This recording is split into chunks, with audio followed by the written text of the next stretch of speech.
la extrema derecha tiene una receta, ¿sí? Que precisamente lo que mencionó la compañera es algo que vienen replicando en todos los países. Son varios pasos, pero los podremos resumir en cinco. Primero, declaran que el país está destruido, en quiebra, en emergencia, o hay que salvarlo, o en este caso acá en Colombia, que hay que defenderlo, ¿sí? En segundo lugar, se inventan un enemigo. Lo definen, lo delimitan muy claro. En El Salvador, las maras, las pandillas. En otras partes somos los migrantes, el Estado, la izquierda, las feministas, los indígenas, periodistas, ¿sí? Y en general cualquier persona que haga control o que más o menos piense diferente al patrón que está moviendo esta extrema derecha.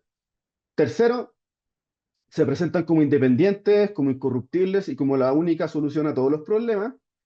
Cuarto, la promesa de mano dura, porque no hay otra forma de resolver los problemas de la nación, son la justicia encarnada y persiguen a diestra y siniestra, más a la siniestra que a la diestra, por supuesto. Y en quinto lugar, dicen que van a mejorar la economía porque ellos son el milagro económico, son la patria milagro, ¿sí? Bajándole los impuestos y recortando el Estado. Pero ¿a quiénes les bajan los impuestos? No es a las personas de a pie, sino que las personas de a pie pagan los recortes porque los recortes en impuestos se los hacen solamente a las personas de mayor poder económico. Entonces no vienen a defender ninguna patria, no vienen a salvar a ningún pueblo, sino que vienen a movilizar la rabia y volver a las personas útiles para retener, conservar, devolver o acumular poder en perjuicio de las poblaciones. Y por eso es muy importante tomar los ejemplos que están pasando en mi país, tomar el ejemplo que está pasando en Argentina, que no, es tan grave lo que pasa cuando llega la extrema derecha que los países ni siquiera pueden vivir sus costumbres nacionales. Argentina es un país de asados. Argentina es un país de familias en la mesa los domingos. Argentina es un país envejecido cuyos abuelos dependen de las pensiones y de los beneficios del Estado porque la economía no les alcanzaba. Es un país que tiene que hoy pedirle a los militares que hagan Uber porque no hay plata para pagarles salarios a las Fuerzas Armadas. Hoy la gente no le alcanza para comer en Argentina, en Chile ya están recortando pensiones y no quisiera pensar siquiera qué pueda significar volver al hambre acá en Colombia si es que gana la ultraderecha. Uy, Simón, muchas gracias y de verdad muy, muy al punto en estas tácticas y estrategias que queremos empezar cada vez más ir entendiendo que este fenómeno no es arbitrario, que no es un fenómeno que surge simplemente porque Colombia sea un país polarizado, ¿no? Creo que hay unas claves que cada vez vamos a ir cocinando, ojalá en esta conversación, y es entender que hay determinados métodos, tácticas y estrategias que esos autoritarismos están ejerciendo y que van replicando y justo... vamos a ver en la segunda parte si Abelardo un poco qué tanto conecta todo esto, ¿no? Pero bueno, justo estabas dando la puerta a hablar de Argentina, al caso Milei, y hablar también y poder invitar ahora a Inti Bonomo, que también hace parte de la red de innovación política, y pues es licenciado en ciencias ambientales, docente y divulgador, fue director de la carrera de gestión ambiental en la UADE y es columnista ambiental en Vorterix. Así que Inti, muchas gracias por acompañarnos y sería maravilloso escuchar eso, tu experiencia también y cómo viviste ese surgimiento de la ultraderecha en Argentina. ¿Qué tal, Jonathan? Bueno, primero gracias por la invitación. Me gusta mucho ver caras que me gustaría ver más seguido, como Nico, como Caro. Así que bueno, un saludo para los compañeros que están en las distintas partes de Latinoamérica intentando transformar la realidad. Eh, Después, puntualmente, yo quería, capaz el caso de Argentina, yo creo que tiene algunos matices respecto a los otros países que tienen que ver con este famoso movimiento llamado peronismo, eh, y en donde acá pareciera ser, desde mi perspectiva, que la derecha viene después de un muy mal gobierno peronista que viene a ser la centroizquierda popular que hay en Argentina, siendo muy resumido y simplista, digamos, ¿no? porque el peronismo puede ser todo, depende de lo que suceda. Pero efectivamente tuvimos una presidencia de Alberto Fernández en pandemia. Obviamente, la mayoría de los que estamos acá sabemos que la gran mayoría de los oficialismos en la pandemia se vieron debilitados. No me atrevo a decir bien con qué tiene que ver, pero sé que esa idea de las restricciones, de que la economía se vino a pique y demás, eso golpeó bastante fuerte a todos los oficialismos, sean de derecha o de izquierda. Pero acá además el gobierno de Alberto fue muy malo per se, digamos, ¿no? Y se le critica mucho no haber ejercido el poder cuando lo tenía que ejercer, no haber podido conducir las internas del propio movimiento de manera saludable, etcétera, etcétera. Entonces, ahí aparece un factor, quizá a veces, ¿cómo decirlo? Que quizá incluso como autoinculpándonos de que la derecha vino por nuestra propia culpa. Es decir, que los errores, la derecha está porque nosotros no supimos ofrecerle a la gente una salida por centroizquierda, desde el progresismo, de cómo mejorar la calidad de vida. Yo creo que eso en Colombia, por lo poco que sé, ya hablarán los colombianos de Colombia, no fue tan así porque Petro creo que ejerció el poder y sí hizo algunas mejoras y demás, pero sí sin meterme en las particularidades de Colombia, sí lo que me parece es que al progresismo se le fue la sensibilidad con las masas. Y creo que eso sí es un fenómeno regional. Creo que enroscados a veces por pasarnos de progresistas, entre comillas, pero a veces por el posibilismo político. Yo me acuerdo de conversaciones con ministros de acá durante la época de Alberto Fernández, que yo les planteaba una disyuntiva y le decía, che, mirá, está pasando esto, qué sé yo, qué sé cuánto, y me decían, no, Indy, pero eso es imposible. Y yo planteo eso, me echan a los 2 días. Y bueno, es muy difícil, ¿viste? Así, si todo va a ser posibilismo y no, ¿qué va a decir qué van a decir los poderes concentrados? Y en eso creo que hay para reflexionar puertas para adentro, pensando en lo que podemos hacer desde nuestros lugares, ¿no? Pero después, otro asunto que yo me parece interesante meter en la discusión de cómo llegaron las derechas al poder en los distintos países de Latinoamérica, para mí tiene que ver con las redes sociales y el mundo de alienación que estamos transitando. Yo que tengo contacto con jóvenes por mi profesión, por ser docente y haber dirigido una carrera, veo realmente como una falta de cohesión social que es difícil y que cuando llega a la derecha, y acá sí me meto en brevemente qué pueden llegar a sufrir si llega a la derecha, es también nosotros empezamos como a autoenfrascarnos nosotros, porque el salir afuera es hostil. Cuando vos tenés a la ultraderecha gobernando, tenés miedo lo digo en mi caso, yo recibo mensajes con la dirección de mi casa, cuando salgo a pelear por los glaciares, por ejemplo, ¿no? Y esas cosas van como volviendo, contribuyendo a que el mundo esté más egoísta. Y yo creo que esa es quizá la mayor victoria que tiene la derecha y lo más peligroso para nosotros. Cómo nos vamos fragmentando y autoaislando y vamos perdiendo esa cohesión social que te la encontrás en la lucha, pero que, de vuelta, cada vez con menos dinero, cada vez más atrapado, de repente es como, bueno, estamos peleando por los glaciares, pero uno se tiene que ir porque tiene que hacer Uber para pagar el alquiler.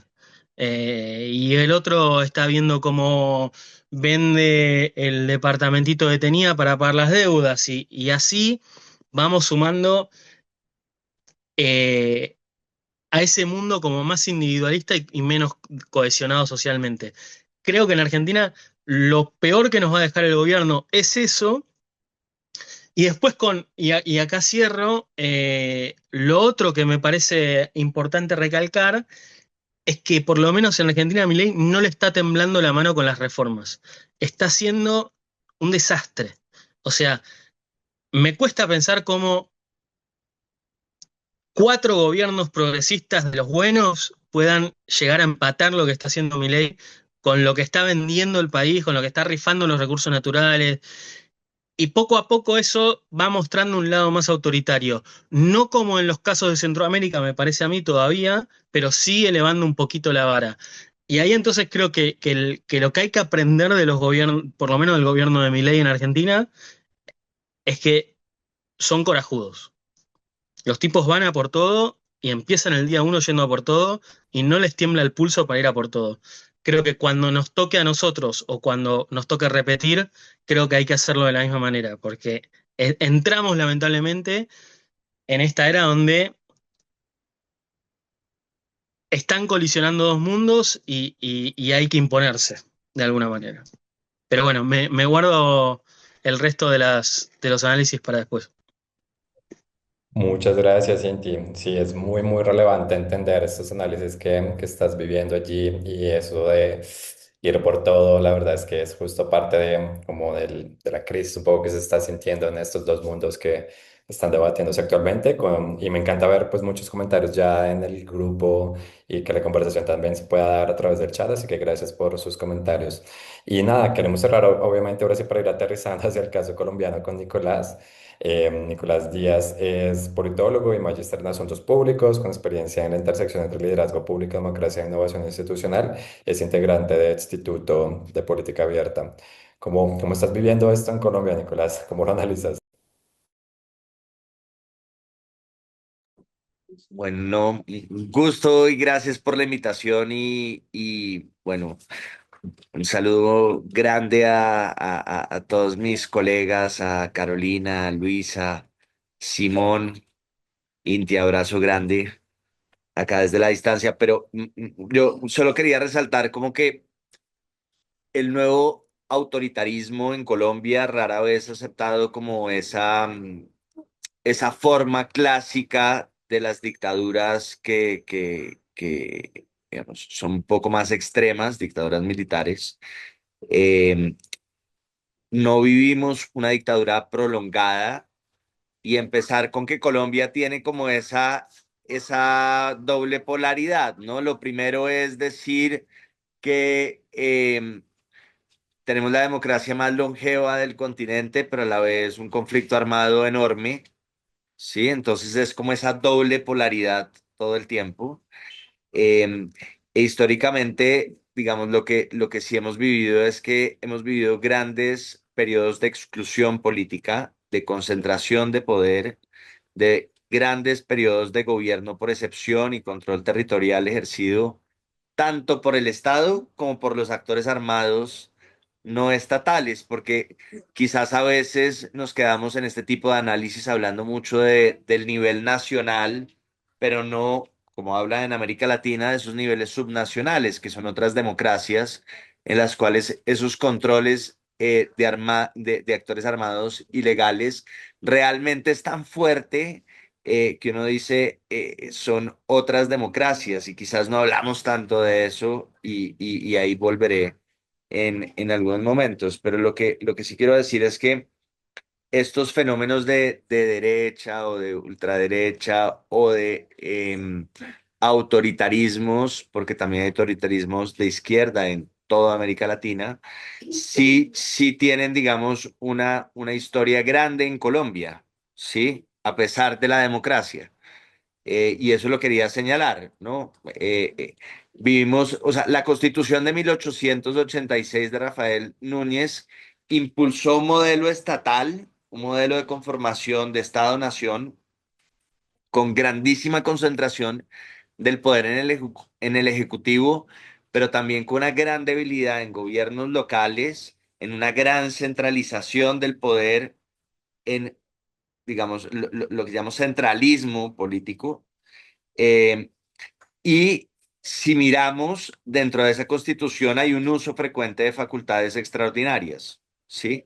Y gracias a ese centralismo y ese presidencialismo tan fuerte que tuvo el conservadurismo desde 1886, logró que hubiera una hegemonía conservadora que gobernara desde 1886 hasta 1930 al poder, ¿sí? Y en ese proceso se dio una exclusión sistemática de opositores liberales, una restricción completa a la competencia política, una fuerte influencia de la Iglesia Católica en la educación y en la vida pública, que esto, digamos, va también de la mano, es como el elefante en el cuarto en América Latina del cual no hablamos cuando hablamos de autoritarismo y a veces dicen, no, es que cuando hablamos de nacionalismo, valores nacionales, no estamos hablando del valor de estos valores dentro de la vida pública y que son parte de nuestra cultura y parte de nuestra cultura política, por ende. Em, También estas características autoritarias de tener un uso de la fuerza estatal contra propuestas, contra protestas y contra los movimientos sociales, pero también un gran control y una fuerza muy clara frente a a quienes producen la opinión pública y a, digamos, todo lo que se llama libertad de prensa, ¿no? Con un uso frecuente de facultades extraordinarias. Y también vemos que después de esa hegemonía conservadora en los 30, el gobierno de Laureano Gómez desde el 50 hasta el 53 también hizo persecución a opositores, también hizo ejercicios de restricción de prensa, también hizo violencia partidista. Digamos, es considerado uno de los momentos más cercanos al autoritarismo en Colombia, según muchos historiadores, que pues no me van a quedar acá nombrándolos. Pero lo mismo podríamos hablar de la dictadura después de Rojas Pinilla del 53 al 57, ¿no?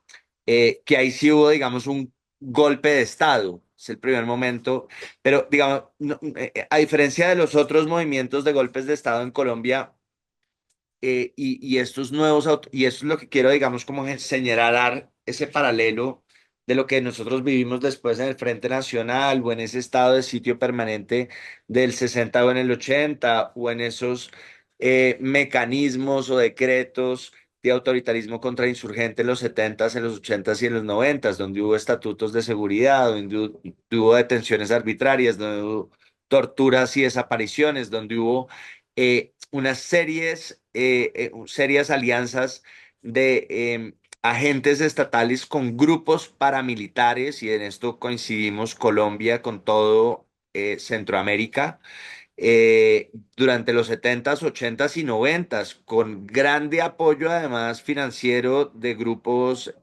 norteamericanos, que eso también hay que hablarlo, digamos, en esa relación que tuvimos todos estos grupos y demás. Pero yo no quería terminar esta intervención con decir que Colombia siempre ha tenido autoritarismos subnacionales, que es un fenómeno mucho menos discutido, pero quizás Colombia pueda aportar mucho a esa discusión en América Latina, y es cómo se ha combinado quizás esa democracia nacional con prácticas autoritarias muy locales, con una concentración de caciquismos políticos, familiares en ciertas regiones, con un control electoral por élites locales, por una coacción armada del voto, por una captura institucional de esos grupos armados o económicos en el país. Eso no ha cambiado, y si miramos ahorita los reportes de la MOE y los reportes actuales, más del 60% del país estaría en control de grupos armados ilegales, y de eso tampoco hablamos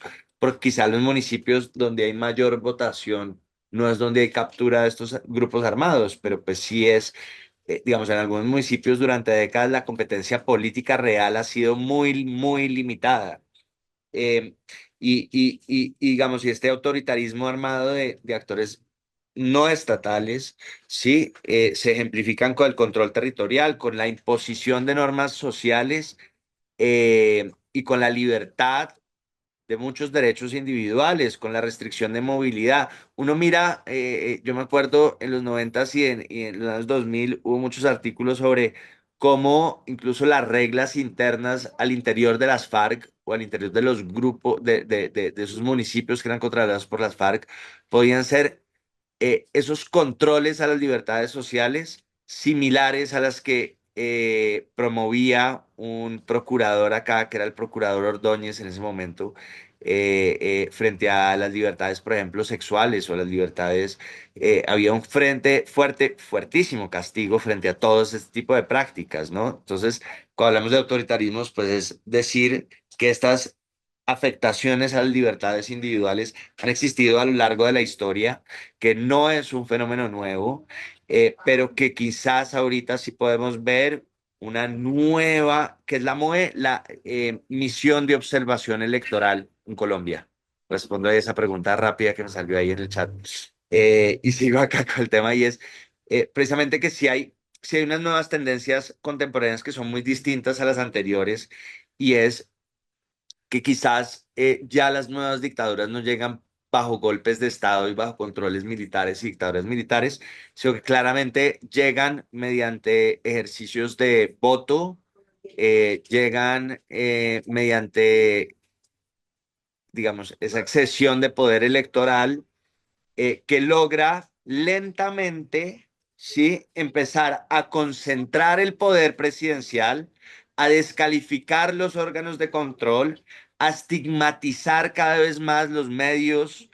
Y cuando hablo de los medios de comunicación informales, no formales, líderes de opinión, opositores, sí, pero también el exceso de estados de excepción, la vigilancia y el control digital que cada vez se hacen más fuertes con grandes apoyos y capitales desde Estados Unidos, que eso tampoco lo hablamos, ¿no? Hablamos mucho de Rusia, la influencia de otros lugares, pero pues estamos poco hablando actualmente y en estas elecciones de la influencia de Estados Unidos, en estas elecciones y cómo afectan las elecciones actualmente y también el ejercicio de, yo creo que esto sí es muy común, tanto en El Salvador, con Milei, bueno, con otros actores en América Latina, y es esa concentración y esa personalización del liderazgo político en América Latina, que eso, digamos, es como un elemento central y común dentro de todas estas discusiones. La voto por ahí y bueno, un gusto y sigo acá en esta discusión tan interesante con ustedes y qué chévere en verdad ver caras amigas y conocidas de toda América Latina. Muchas gracias, Nico, por ese recorrido, por la historia. Muy, muy relevante también empezar un poco a navegar de dónde venimos para entender por qué llegamos a este punto. Pero bueno, ahora sí le doy el paso a Luisa, que nos va a ayudar con esta segunda parte de conversación, que ahora sí la idea es que sea más dinámica y fluida y que podamos seguir conversando y ojalá también capturando muchas de las preguntas que tenemos allí desde el público. Gracias, Jonathan. Y sí, les invitamos pues a ir dejando las preguntitas en el chat. Nosotros las vamos a recoger al final y bueno, capaz alcanzamos a hacer un par nada más. Quería preguntarle a Inti, porque estaba conectando con el tema medioambiental y la ley de glaciares, justamente cómo mi ley ha acentuado el deterioro de la lucha ambiental y ha dado paso al surgimiento, además del negacionismo climático en Argentina, que también es como un elemento que tienen en común estos autoritarismos en estos tiempos de crisis climática. Bien, bueno, lo primero que hay para decir creo que es que no es solo Milei, ¿no? O sea, quienes trabajamos en temas ambientales, tercer sector y demás, sabemos que hay un recorte desde Estados Unidos, que antes apoyaba diversos planes por esto de responsabilidades comunes pero diferenciadas, ¿no? Que ellos identificaban su responsabilidad en el deterioro ambiental global, entonces tenían programas para asistir en Latinoamérica, lo mismo Europa, y eso se ha ido cortando. Y después Milei eso lo hace de una manera abrupta en el plano local. Eh, para hacerlo muy claro, parecería que el gobierno de Milei está estable económicamente desde la macroeconomía, por lo menos la microeconomía es un desastre, pero digamos las cuentas del país están más o menos bien y se basa en dos aspectos. Una es que no está pagando lo que tiene que pagar a las obras sociales, digamos, tiene un montón de deudas acumuladas con prestadores privados del Estado, como las universidades, las elige, ¿no? A quién le paga y a quién no, igual. Pero, por ejemplo, no le paga a las universidades lo que le tiene que pagar, etcétera, etcétera. Y la otra es pareciera haber un pacto con Estados Unidos, y digo pareciera, pues, está muy a la vista, digamos, ¿no? Una de las cosas muy raras que tiene este Milei es que no están ocultando nada como se solía hacer, digamos, ¿no? Antes solía hacer todo como más cuidado, más maquillado. Acá es como todo muy evidente y básicamente el pacto que hay es vení, llévate los recursos naturales que quieras. Armaron una ley acá que se llama RIGI, que lo que hace es básicamente protege grandes inversiones y las aísla de pagar el 99% de los impuestos que tenemos, les da plena disponibilidad de divisas, incluso les pone restricciones para contratar mano de obra local. O sea, tienen que contratar una determinada cantidad de mano de obra extranjera para poder operar y estar en RIGI. Y básicamente son enclaves que vienen, se llevan los recursos naturales, mineros, digo, minerales, lo que sea, o hidrocarburos, y se los llevan para allá, y a cambio Estados Unidos como que respalda macroeconómicamente a Argentina, y cuando hay una corrida del dólar, algo que acá es muy habitual, aparece algún Scott Bessent norteamericano diciendo, miren que si se acaban los dólares, Trump los pone. Y con eso se calma todo y esa es la rueda en la que estamos metidos en este momento. Mientras se destruye la industria local, mientras se destruye el empleo, mientras se destruye la capacidad de compra de los salarios, etcétera, etcétera. Con lo cual, desde el punto de vista de los recursos naturales, está ese deterioro muy marcado, muy claro. Están avanzando por la ley de glaciares, está en el Congreso la derogación de una cosa que acá se llama como ley de tierras, que tiene que ver con que los extranjeros no pueden comprar más de un X porcentaje del territorio argentino por localidad. Está en trámite la derogación de la ley de bosques, etcétera, etcétera. Y por el otro lado que está el deterioro ambiental es que lo pasaron de Ministerio de Ambiente a Subsecretaría. Eso deja un montón de compañeros sin trabajo, le saca una capacidad de gestión muy importante, entonces también incluso una cosa que empieza a pasar es que no se sabe bien qué está pasando. A esto se suma el desmantelamiento del TELAM, la persecución a los activistas, entonces hay como un gran combo de deterioro en donde lo que está de fondo es que vienen capitales multinacionales, principalmente de Estados Unidos, pero también Canadá, etcétera, etcétera, y se llevan los recursos naturales. Básicamente lo que está pasando es eso, y ese es como la moneda de cambio que hay con las grandes potencias. En definitiva, es eso. Y realmente lo que se ve en el sector es una baja en los ingresos, es una baja en las posibilidades de trabajo, eh, mientras se deteriora el ambiente. No sé si Gracias, te Cinti. respondí. Sí, y ahí veo que Carolina quiere complementar. Entonces, adelante. Sí, gracias. Aprovechando que con INTI somos parte del Club Ambiental de la RIM. Es que lo que sucede es que creo que de fondo toda esta ultraderecha que se está moviendo lo hace en forma de donde se concentran también muchos de los recursos naturales que están ahorita escaseándose, ¿verdad? Para estos imperios como Estados Unidos. Entonces, si vamos a los autoritarismos y la forma en la que llegó Bukele con el tema ambiental, fue diferente a como lo hace Abelardo, que dice directamente que va a ir por el fracking, ¿verdad? Entonces, Bukele no lo hizo directamente porque sabía que en El Salvador la mayor parte de la población está en contra de la minería. Entonces, él llegó primero al gobierno, desmanteló todo el estado. Incluso el Ministerio de Medio Ambiente ahora solo sirve para dar el pronóstico del clima. Ya no están evaluando los proyectos que se están dando y se está dando una serie de megaproyectos, incluso encabezados por mismo Estado. Ha habido todo un desplazamiento y exilio de personas defensoras del medio ambiente también, o sea, en eso se caracterizan, ¿verdad? Estos gobiernos autoritarios en no tolerar que alguien diga, mire, no queremos un megaproyecto aquí porque es un manto acuífero, por ejemplo.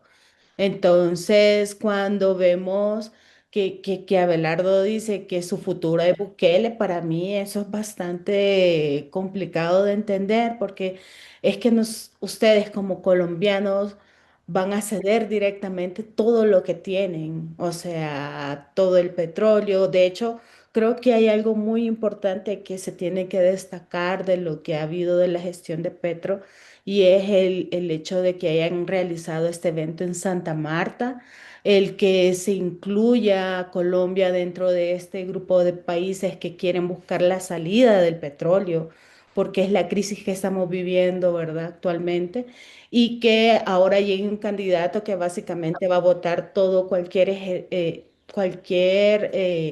cosa que hayan querido hacer. Entonces es bastante preocupante el tema ambiental, precisamente porque las personas que quedan más afectadas son las que viven en el territorio. Gracias.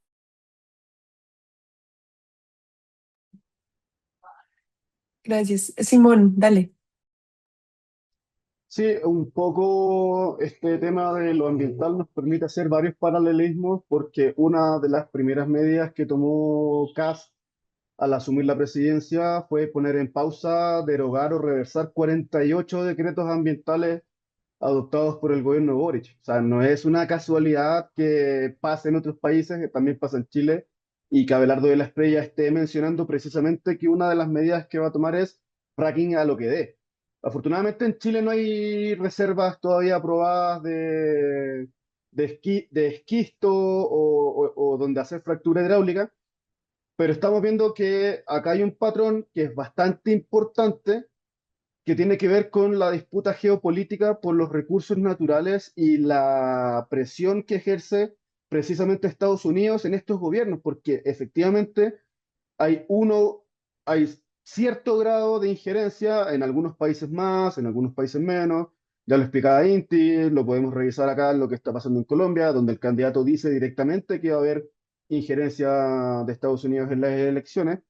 Y vemos que está toda esta disputa por la posesión, el dominio, la explotación y el control de los recursos naturales, directamente porque justamente uno de los flancos que está identificando Estados Unidos en esta disputa geopolítica es que está perdiendo la ventaja y está perdiendo la posición en términos de contar con cobre, con litio, con agua, con naturaleza, con fracking, con gas, con distintos elementos. Una de las soluciones que tomó precisamente Estados Unidos para poder enfrentar la crisis energética que se les venía por las guerras que han adelantado en Oriente Medio fue hacer fracking en los territorios.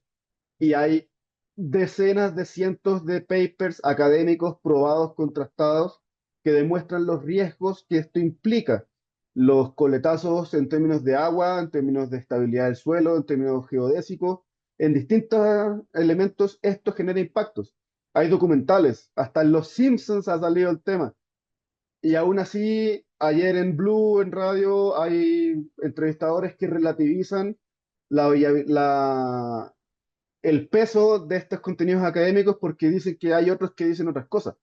Pues el azúcar fue blanqueada por las mismas empresas con documentos académicos. Entonces, en Chile, retomando el tema que planteaba en la primera intervención, ha habido históricas movilizaciones por lo ambiental. En 2010, a nivel nacional, hubo protestas exclusivamente por el tema ambiental porque querían hacer una gran garganta en los ríos de la Patagonia para poder llevar energía a las mineras del norte. Y obviamente eso supone casi 4.000 kilómetros de cable a través de selva, a través de ciudades, de cordillera, de cultivos agrícolas, de territorios indígenas y un montón de conflictos sociales que ellos estaban muy convencidos de hacer y si no hubiese sido inclusive por la presión internacional, eso hoy estaría siendo una realidad. Entonces vamos a tener que ver si la democracia elige mal, que suele pasar.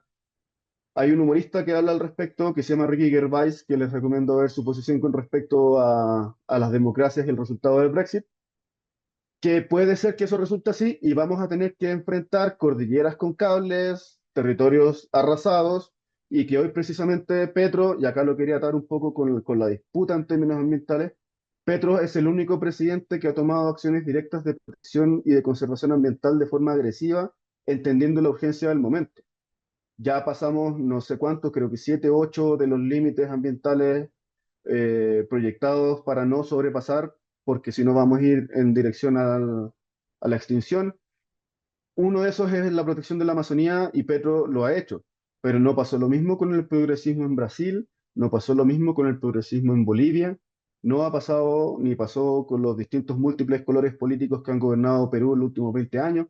Entonces también es una responsabilidad que desde nuestra posición tenemos que profundizar, tenemos que establecer como un no negociable, precisamente en la línea de lo que está planteando INTE. Hay responsabilidades también de los gobiernos en los surgimientos de estas derechas, y te lo digo y se los digo planteando precisamente el caso de Chile, que hay un mea culpa bastante importante, que afortunadamente en Colombia no pasó. Moderar la posición en tiempos donde los otros se están radicalizando, no, lamentablemente no ha dado buenos réditos porque termina favoreciendo a los que gritan, a los que quieren venir con la motosierra, a los que quieren venir a recortar 136 entidades públicas y afectar 700.000 empleos del aparato público, porque no se está dando la lucha de forma proporcional desde la otra parte. Afortunadamente Petro, y esto lo cuento como testimonio de haber trabajado en el Congreso durante este gobierno, éramos todos expertos de todo el tiempo porque estaban todas las reformas tramitándose al mismo momento.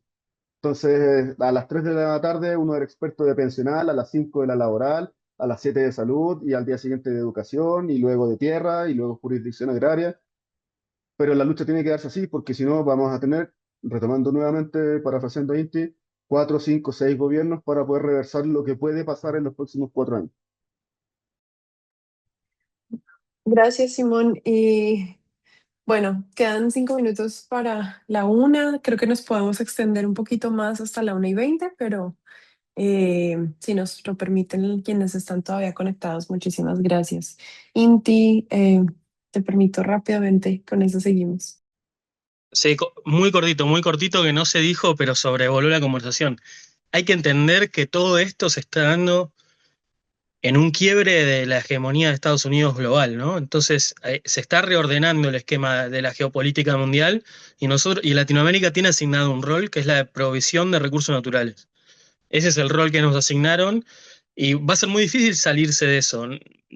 Ahí que me escapa bien el detalle de por qué, cómo, etcétera, etcétera, pero claramente China ha irrumpido como ese orden unipolar que había quedado desde desde la caída del muro y ahora estamos viendo, o sea, estamos sufriendo las consecuencias de que los grandes poderes del mundo dijeron, ok, se acabó la joda, nos tenemos que preparar para un eventual conflicto más grande. Y creo que hay que entender a Latinoamérica dentro de ese esquema y de que por eso las derechas están haciendo lo que están haciendo. Me callo que ya hablé bastante. Gracias, Inti. Nicolás, también, pequeñita para seguir. Sí, no, muy rápido es decir que lo que sí es claro en todos los fenómenos de estas nuevas dictaduras son por lo menos cuatro temas muy claros, ¿no? Lo primero es em, que todos estos gobiernos lo primero que han buscado es desfinanciar cualquier actividad que estuviera relacionada a cambio climático, ¿no? Es lo primero. Lo segundo es el debilitamiento de los contrapesos ambientales, ¿no? Como el tema de las autoridades ambientales, los tribunales ambientales, los órganos técnicos, los sistemas de licenciamiento, todos esos paquetes vemos que son ejemplos comunes, por ejemplo, en Brasil con el gobierno de Bolsonaro o en El Salvador con temas muy específicos en temas de minería y Carolina creo que está sintiendo y creo que siendo lo mismo. En Hungría incluso y en otros países vemos cómo esos proyectos estratégicos cambian definidos por el Ejecutivo y con unos grandes contrapesos a otros poderes. El tema de la polarización del debate ambiental está clara y creo que la narrativa además como la han puesto es muy peligrosa, ¿no? El tema de nosotros damos empleo versus los conservacionistas, o nosotros generamos el desarrollo económico versus los que protegen el medio ambiente, ¿no? Es como un debate de los que quieren el bienestar económico versus unos hippies por allá que están conservando algo, ¿no?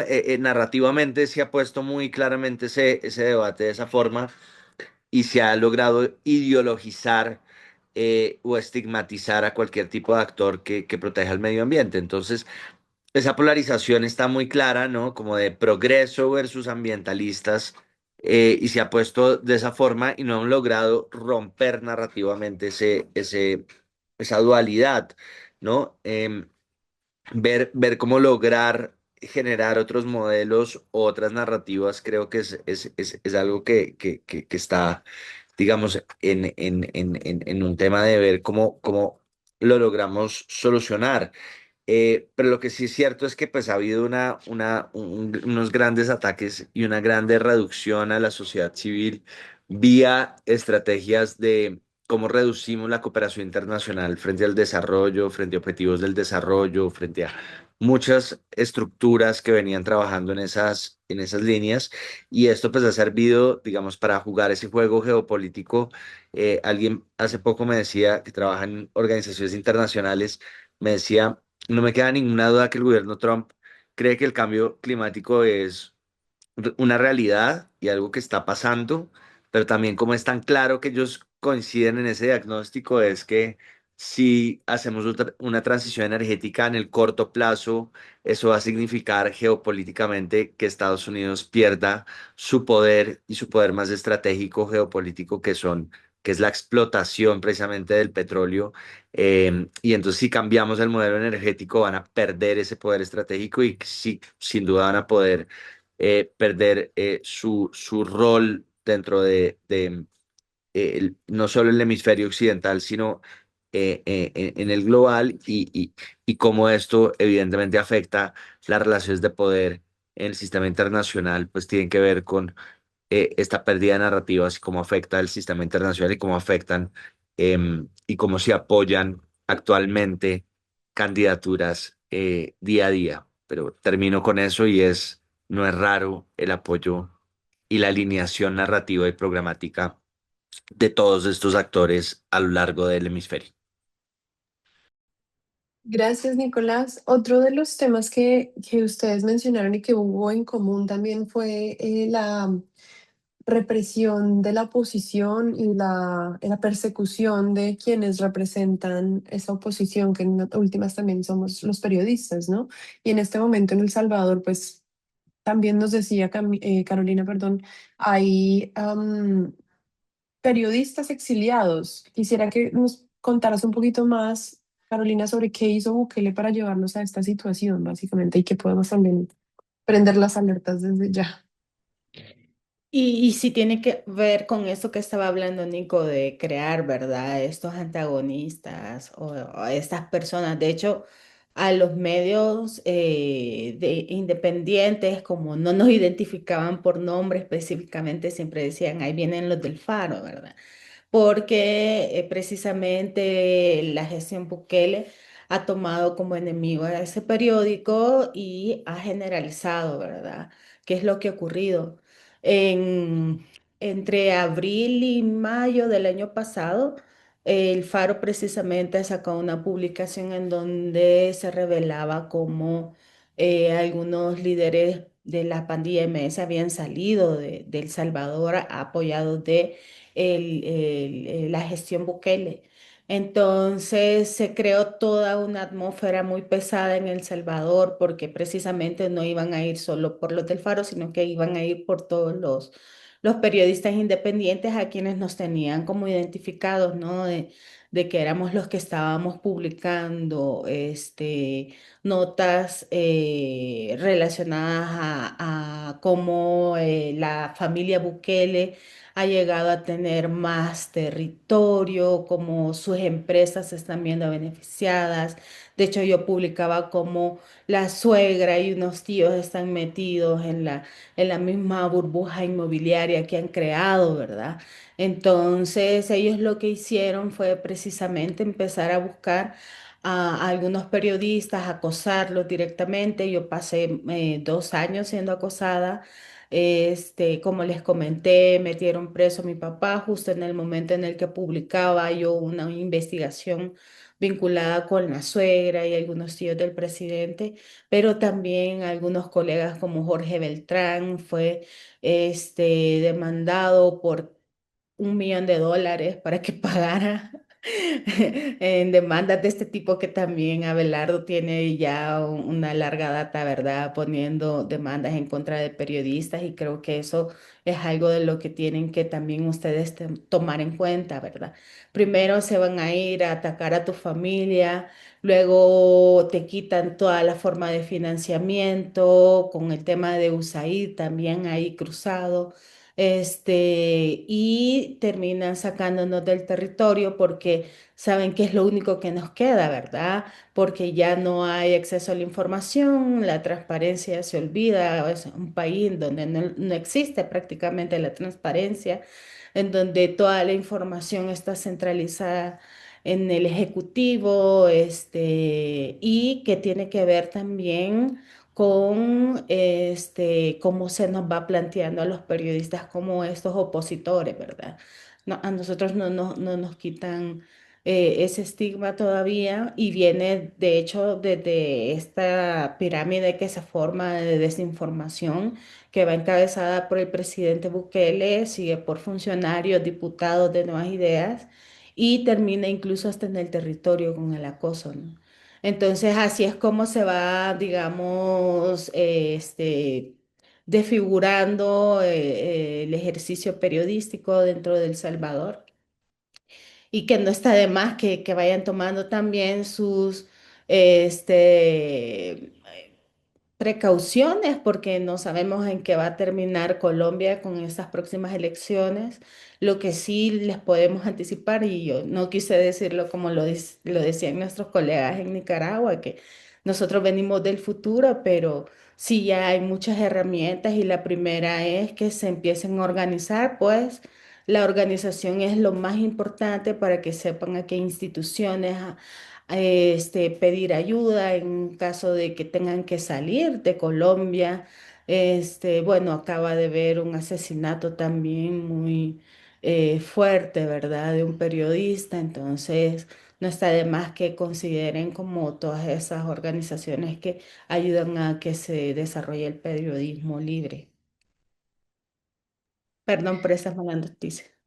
Ah, sí, apenas para la ansiedad en que estamos. Pero bueno, no, muchas gracias, Carolina. Y además es una de las preguntas también que estaba por ahí, que hay que tener en cuenta también. Mm, Simón, tú ahorita mencionabas justamente en la receta de de estos autoritarismos y cómo narrativamente se van posicionando, es que se llaman a sí mismos, ¿no? Como el milagro económico que van a resolver el tema económico. ¿Cómo nos podrías profundizar un poquito más en eso, cómo los medios económicos se convierten en esos ingredientes para la fabricación y asentamiento de estos autoritarismos? Sí, como mencionaba un poco al principio, acá hay un componente de marketing y comunicacional tremendo.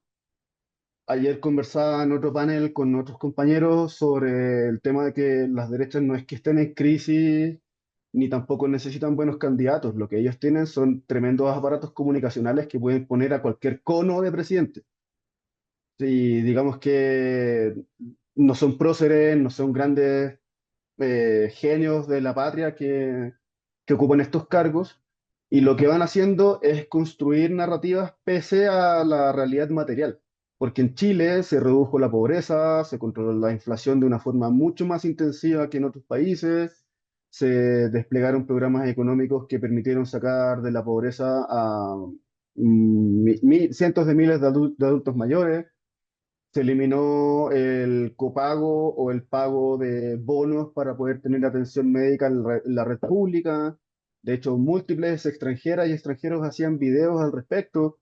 Se pagaron deudas históricas, se avanzaron en distintas garantías de derechos sociales, y la economía chilena rompió récords en términos de inversión extranjera directa, en desarrollo de tecnología. Estábamos a punto de firmar un convenio para poder establecer una conexión directa por cable con China, que eso habría significado la consolidación total de Chile en términos tecnológicos, que era que fue una de las discusiones que puso Petro en la ONU hace unos días atrás. Sin embargo, lo que planteó la extrema derecha en Chile fue la narrativa de la emergencia, que el país estaba destruido, que el país estaba en crisis económica, que el país estaba en crisis fiscal, y llegaron a tener el descaro de decir que el país estaba en quiebra, y fue un organismo de control, la Contraloría General de la República, que les tuvo que poner un sumario porque eso era falso. Y la misma Contraloría les dijo que ellos no podían jugar de forma narrativa con la realidad del país, porque lo que ellos estaban construyendo como ambiente en campaña, ya habidos en el gobierno, significa pérdida de evaluación crediticia, deuda más cara, balance fiscal negativo, y supusieron que podían seguir continuando con este juego narrativo una vez que ya estaban en el poder. Y eso es extremadamente peligroso, ¿sí? Y eso, por supuesto, hace parte de esta estrategia, de esta receta que ellos promueven y que en los siguientes pasos, por supuesto, que ellos también son la solución a esta situación. Entonces, por ejemplo, acá en Colombia lo que está pasando es que Abelardo de la Espriella está planteando que el Estado colombiano es demasiado grande, cuando la realidad material dice que Colombia tiene el Estado más pequeño de la OCDE, no por 2 puntos, no por 3 puntos, sino por un 10% más chico en puntos porcentuales, que tiene un presupuesto mucho menor, que tiene una planta laboral significativamente mucho más pequeña en proporción en tasas con respecto a las poblaciones que tiene.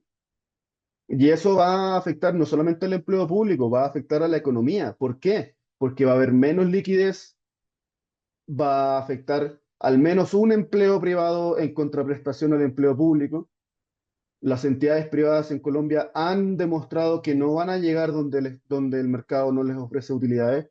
Entonces generan impactos y generan efectos que son de largo plazo, de largo aliento. Con paralelo a lo que pasó en Argentina con la ley Omnibus, en Chile se planteó la ley de reconstrucción nacional, porque estamos destruidos, a pesar que Chile tiene un tercio de la población colombiana, pero tiene un PIB per cápita casi parecido, perdón, un PIB nominal casi parecido al de Colombia. Están tratando de insertar una ley para recuperar la economía que supone un daño fiscal de 4.600 millones de dólares y afectaciones a la economía que se van a lograr recuperar en 25 años. Eso acá en Colombia pasó en los 90 y sabemos lo que pasó entre el 90 y el 2010 en términos de conflicto social, en términos de descontento, en términos de expresión popular. Y ahí hay otro paso de la receta de las extremas derechas. El descontento no se trata con asambleas constituyentes, no lo tratan con reformas estructurales, sino que lo tratan con garrote y persecución y represión. Y eso para las personas que estamos en política, que trabajamos en investigación, que desarrollamos opinión y que estamos metidos en estos espacios, supone un riesgo, ¿sí? Entonces, por eso es muy importante el llamado a la organización que tenemos que empezar a desarrollar, porque en caso de que la democracia escoja mal, va a suponer un incremento en la conflictividad, en la pérdida de confianza, en la persecución y la estigmatización, que ya sabemos lo que significa, y muestra un botón. El abogado que es el candidato, y va a ser un calificativo que no aplica a este espacio, el abogado ha desarrollado un acoso judicial a las personas que le investigan en prensa, en círculos de investigación, y son más de 100 denuncias que han terminado, si no me equivoco, todas falladas a favor de los periodistas y las periodistas, excepto uno, que fue por un error de la redacción, ni siquiera fue por causa probada. Entonces hay que tener un poder organizativo, judicial y de redes de apoyo bastante importantes, porque va a significar perjuicios en lo individual, y retomando la discusión económica también va a tener impactos porque no hay milagro económico con motosierra. Al revés, lo que está aprobado y lo que ha demostrado no solamente este gobierno, para no politizar la discusión, sino que lo que ha demostrado la historia en general es que el fortalecimiento de las condiciones sociales se traduce en mayor progreso familiar, personal y nacional, porque al inyectar recursos legales en la economía, las economías se dinamizan y crecen. Y ayer o hoy, esta mañana, se estaba presentando el dato de pobreza. Acumulados son casi 4 millones de personas que han dejado la condición de pobreza monetaria con este gobierno, en los 4 años que han pasado. Y aún así dicen que se destruyó la economía. Y por eso retomo el primer paso de la receta. Son ardides narrativos que convierten en problemas para poder generar descontento y presentarse como solución, lo cual supone un riesgo enorme para Colombia, conociendo la historia y lo que ha venido pasando en los últimos 50, 60 años. Gracias, Simón y Nicolás. Justamente, ¿cómo conectas con la comunicación política de este candidato? ¿Cómo están surgiendo esas mismas narrativas y banderas de las ultraderechas? No, es que hay unos autores, uno lee a Levitsky o a Ziblatt y dice, los líderes contemporáneos rara vez cierran un congreso o suspenden la constitución, o, pero lo que sí hace es transformar las instituciones paso a paso de forma que no sea tan visible todos los cambios que hacen. Entonces uno empieza a ver como, no sé, por ejemplo, frente a la prensa independiente.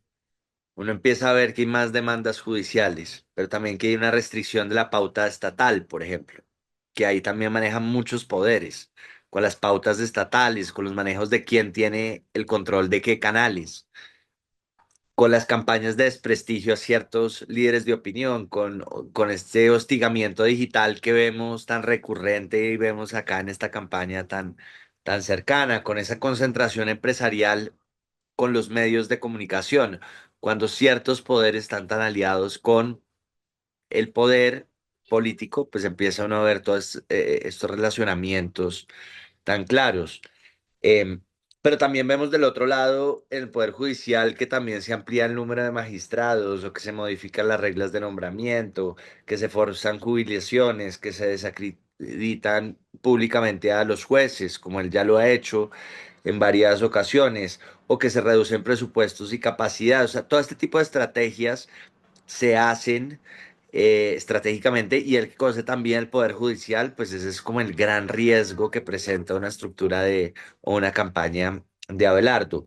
Em, Frente al poder legislativo no necesariamente se elimina, lo que suele ocurrir siempre es como que hay una concentración de mayorías, hay un uso intensivo de otro tipo de decretos, leyes y demás, hay otra tramitación acelerada de ciertas reformas frente a otras, o sea, todas estas técnicas, tanto de la izquierda como la derecha, lo hacen, ¿no? La presión política sobre congresistas. em, o sea, cómo pierde la capacidad real de control el Congreso sobre el legislativo y sobre las dinámicas o la agenda legislativa y cómo se pierde frente a ese poder ejecutivo es algo que vemos. Como también es frecuente observar estrategias de recentralización. Es raro que las regiones piensen que un personaje como Abelardo va a darles mayor poder y lo que pasa es lo opuesto, ¿no?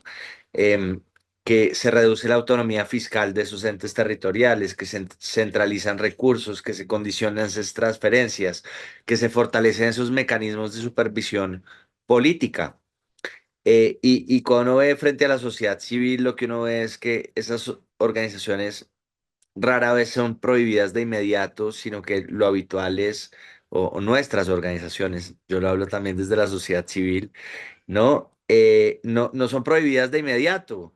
Lo que uno ve es que se incrementan los requisitos administrativos, que empieza a haber una fiscalización cada vez más selectiva, que empiezan a haber restricciones muy claras frente a financiamiento internacional, que empiezan a centralizar ese financiamiento internacional o de filantropía, que es aún más peligroso, desde organismos estatales y desde, digamos, entidades del orden nacional que empiezan a haber ejercicios claros de estigmatización pública de estas ONGs. Entonces, esto es lo que tienen en común todos estos procesos.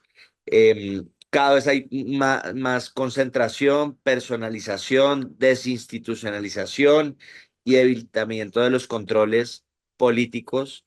Y esto, digamos, sí es una gran diferencia frente a las dictaduras clásicas, que pero está pasando una ambulancia al lado de mi casa. No, em, no se escucha, no te no, preocupes. bueno, mejor. Pero bueno, estaba diciendo que estas 4 cosas o estos 4 patrones diferencian radicalmente frente a las dictaduras clásicas que hemos vivido y que muestran que realmente esto es un nuevo proceso de cooptación del espacio y cooptación de los poderes y que se ha llevado en toda América Latina, pero también en Polonia, en Hungría, en otras democracias no liberales, que, como lo he dicho, se han elegido por el voto popular y que logran eh, generar unos poderes inusitados y grandes riesgos institucionales para la democracia en nuestros contextos y nuestras regiones. Bueno, mil gracias, Nicolás. Y creo que en estos 10 minuticos que nos quedan, que ahí les puso Jonathan el mensajito, vamos a quedarnos unos 10 minuticos más. Una pregunta que se ha repetido bastante en el chat es, pues, ¿qué podemos hacer? Nos quedan 10 días para tratar de evitar que, como decía Carolina, este futuro que ustedes están habitando sea el nuestro, de alguna manera. ¿Qué estrategias o tácticas creen que podemos implementar aún para evitar la llegada del autoritarismo en Colombia en estos 10 días?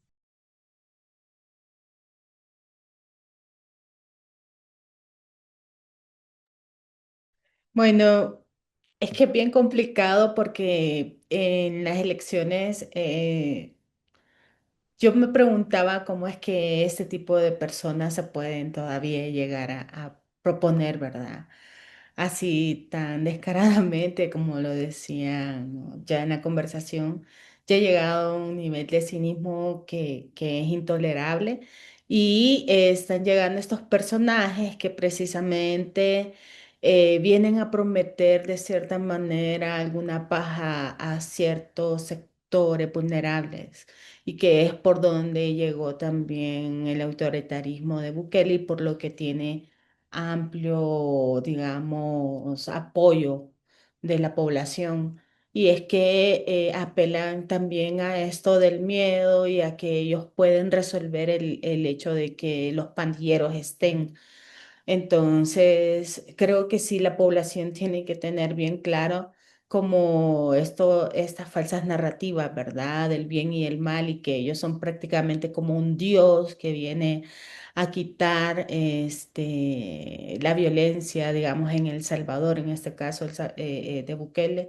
Entonces, tenemos que tener claro que estas personas van cambiando la personalidad que ya tenían. Por ejemplo, Abelardo que dice que era ateo y ahora está en todas las religiones.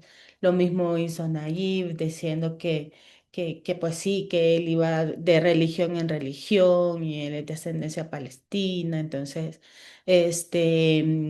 digamos que tenemos que entender que qué es lo que está llevando al deterioro de las democracias en toda la región, como para que los colombianos también entiendan que no es algo con lo que se tiene que ver así como muy, muy a la ligera, sino que se lo tienen que tomar bastante en serio. O sea, estos países, por lo menos El Salvador, está sufriendo bastante la embatida de Bukele. Ya teníamos bastante tiempo, casi 70 años sin dictadura y ahora es probable que no salga tan pronto, entonces tienen que tener los colombianos claro que son regímenes que llegan para instalarse para largo tiempo, porque una vez llegan al poder saben los beneficios que les va a tener el poder precisamente con todo cómo se está generando toda la geopolítica de la región. Entonces es como es difícil decir que no va a llegar porque ya lo están teniendo muy de frente, digamos, pero lo mejor que queda es tratar de trabajar con las contranarrativas y explicar que un mundo sin violencia es posible, no con más armas, ¿verdad? No con un secoto, con 10, como se los han prometido a ustedes, sino que el cambiar la violencia de un país requiere de otras de políticas más integrales y no solo la cárcel como tal. Entonces son muchas cosas las que tienen que meditar de aquí a que ocurran las elecciones. No sé si con un par de palabras vaya a bastar, pero Espero que no le vaya a llegar esa oleada, porque sí hay primero muchos recursos naturales, hay mucha gente linda en Colombia y va a ser triste que solo por estar desencantados con lo que ha hecho de cierta manera la izquierda, vayan a decidir por algo peor a lo que se ha alcanzado hasta este momento. Gracias, Carolina, por querer lanzarte de primeras. Ya no veo manitos alzadas, no sé si algún otro quiera. Como dice Jonathan, si la pregunta del $1.000.000.000. No, si yo me meto ahí en la conversación, eh, aprovechado que tengo que salir corriendo al Congreso, pero un poco para decir que em, en este momento, o sea, estratégicamente, hay un 7-8% de la población que puede estar inclinada a hacer el cambio. O sea, esto va a estar muy voto a voto y va a estar muy cerrado. Em, yo también veo unos riesgos democráticos en la izquierda, no, quizás no he hablado tanto, pero estos momentos sí veo muchos más riesgos en la derecha actualmente. Pero sí, y bueno, y esto también tiene que ver con muchos de esos riesgos de democracias subnacionales y el control de actores armados territoriales en ciertos lugares de Colombia y los riesgos que uno puede ver también frente a una elección de un gobierno de izquierda. Pero lo cierto que sí se puede decir es que ese 6 o 7% que vota al centro va a ser decisivo en este voto a voto, va a ser estratégico y que en la medida en la que la izquierda no dé seguridades democráticas a ese centro, en la medida en la que esa izquierda no le hable a ese centro, en la medida en la que esa izquierda desconozca eh, preocupaciones legítimas del centro político en el país, puede perder las elecciones. Entonces, creo que está súper segmentado los mensajes, la audiencia, los lugares, todo para hacer una buena campaña en estos 10 días que todavía no hemos visto. Entonces, estamos a esa espera, vamos a ver qué pasa, pero todo puede pasar, pero mi respuesta va por ahí, o sea, hay que hacer una gran estrategia de comunicaciones muy focalizada y que logre ganarse el centro político del país en estos días que quedan. Gracias, Yo Nicolás. tengo, Simón. sí, vale, ahora sí estoy un poquito más en contexto. Hay una estrategia en momentos de campaña electoral que se llama Get Out the Vote, que es GOTV, que es como una estrategia de trinchera electoral y que Zoran Mamdani aplicó de forma muy efectiva en Estados Unidos, en Nueva York particularmente, que es salir de forma intensiva en la última semana a hacer todo, ¿sí? Puerta a puerta, hablar con amigas y amigos, seducir el 1 por 3, que es multiplicar el voto individual por 3 personas, que es hacer campaña digital, que es desmentir, que es contrarrestar, que es contestar, que esto es bastante intensivo y va a ser una semana de mucho desgaste. Pero ante las bodegas, ante los millones de dólares que están moviéndose por dentro y por fuera, con todo lo que está pasando en este momento, lo único que hay que hacer ahora es salir a buscar el voto. Seducir, conversar, dialogar, tener mucha paciencia y hacer todos los ejercicios pedagógicos posibles, porque no va a haber otro momento para poderlo hacer. ¿Sí? Creo que eso es una urgencia que las personas no están entendiendo, o quizás están entendiendo, y por eso mismo la campaña, la estructura organizacional de la campaña se vio desbordada por la gente, porque la gente, así como una especie de estallido cultural, social, movilizatorio, electoral, por donde uno va, por lo menos acá en Bogotá, que es donde vivo, por donde uno se mueva, hay eventos, batucadas, gente con carpetitas, con volantes, con flyers, con stickers. eh, Mucha gente está desbordando por todas partes y creo que ese es el camino correcto. No se trata que ese pedazo tenga que moderar para poder llegar al centro o inventarse propuestas, sacárselas debajo de la manga para poder tener la propuesta bomba y que logre aglutinar a todos los sectores alrededor de él, sino que lo que hay que hacer es hacer pedagogía de lo que significa el momento electoral. Porque Hitler también llegó por la vía democrática. Bukele llegó por la vía democrática, Kast llegó por la vía democrática, Milei llegó por la vía democrática. Y después las personas que no estaban al tanto, que no estaban enteradas, dicen, uy, perdón, ahora me arrepiento, no sabía que eso iba en serio. Por eso es muy importante entender la urgencia electoral de lo que significa para Colombia, para Latinoamérica y para el mundo que el resultado del 21 de junio sea desfavorable para la democracia. Porque si cae este dominó, va a ser bastante complejo recuperar y va a ser bastante difícil salir de lo que se está construyendo ahora, porque lo que está haciendo la derecha con respaldos de distintas latitudes es buscar convertir en escarmiento el hecho de haber logrado el poder y haber sido gobierno durante estos 4 años, pese a los grandes resultados que ha tenido para la gente. Entonces creo que el llamado ahora, una primera respuesta del $1.000.000.000 es esa: defender, salir ahora a hacer campaña, a buscar los votos, a seducir a la gente, a explicar la urgencia electoral, porque no va a haber otra oportunidad y cuando sea el 8 de agosto, ya amanezca Colombia al día siguiente, no va a ser un día bonito, sino va a ser noche otra vez. Mil gracias, Simón. Bueno, creo que siendo la 1:30, ¿Y podemos ir tienes cuánto cerrando. o ya cerramos? Ah, no. Sí. Pues no le vi la manito levantada, Vale, así que perdón. perdón, Inti, si te pisé. Todavía tienes momento para abrir. No, Un minuto. aprovecho y soy breve en línea con lo que decía nuestro compañero de Chile. Este último tramo es para dejar todo, es sacar el aire de los pulmones. Ahí comparto una pequeña técnica que hicimos en una campaña cuando a mí me tocó ser candidato. Hacíamos cenas con los candidatos. Buscábamos candidatos para el Congreso que forman parte de la lista, y pueden ser militantes, etcétera, etcétera. Invitábamos a gente que no era militante a comer. Eh, Cena de 5 o 6 personas y explicábamos lo que pensábamos en un ambiente súper distendido, pero súper poco militante a la vez también, ¿no? Como invitás a ese amigo que no sabes qué onda, o le decís, che, ¿te gustaría que el ministro de no sé qué cosa de Colombia vaya a cenar a tu casa? Y acercarse a la gente.